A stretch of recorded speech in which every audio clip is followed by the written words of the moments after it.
Alex Jones will have to pay millions to the parents of Sandy Hook victims. Fox News might be on the hook for over $1 billion after making bogus 2020 election claims. You see, it turns out there actually might be a way to stop the constant stream of lies coming from the right-wing media. How can we do it? 2 words. Sue them. Now, this won't defeat the right's media ecosystem overnight, but defamation law may prove to be one vital weapon in the battle against misinformation. Let me explain. Alex Jones, you may recall, had used his website InfoWars to portray the Sandy Hook school shooting massacre as a hoax involving actors aimed at increasing gun control. Parents of victim children sued Jones and his media company for $150 million, ultimately winning an initial settlement of $49 million. Courts in Texas and Connecticut had already found Jones liable for defamation, and as a result, Jones's parent company, Free Speech Systems, filed for bankruptcy. Even though Jones lost this case and finally admitted that the Sandy Hook massacre was, quote, 100% real, he's probably not going to stop making harmful and deceptive videos anytime soon.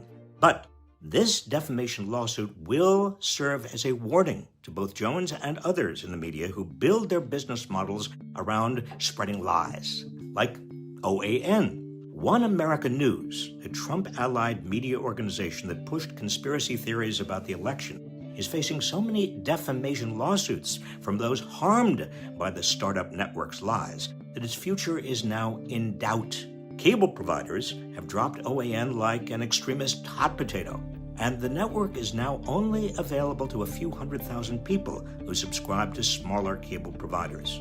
Talk about cutting the cord. Defamation lawsuits have also been filed against more established right-wing media organizations like Fox News. Dominion Voting Systems, a maker of election information technology used widely across the country, is suing Fox for $1.6 billion over false claims they say the network knowingly made about its software following the 2020 election. The case could potentially be a huge financial blow to Fox and serve as one of the most consequential First Amendment cases in a generation. Again, to be clear, defamation litigation will not single-handedly stop the rampant spread of misinformation taking over the airwaves and the internet. These lawsuits can take years and often end up being expensive. Plus, some of the media organizations peddling lies are bankrolled by conservatives with deep pockets and a radical agenda. It can also be abused, and in some cases pose potential threats to the free press. Although if news outlets are alerted to errors and correct them quickly, defamation should not be a problem. But at a time when social media companies clearly cannot be trusted to moderate themselves against weaponized lies, and elected officials have done little to step in, the courts might be the best avenue we have to take on manufactured deception and put it to rest.